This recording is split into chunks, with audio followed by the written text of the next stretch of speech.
tante persone si chiedono che cos'è, vorrebbero provare, hanno provato. Il punto della meditazione è un altro, perché c'è molta confusione a riguardo.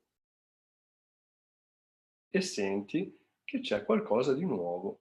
Da lì parte un percorso, differenza tra tecnica di meditazione e meditazione.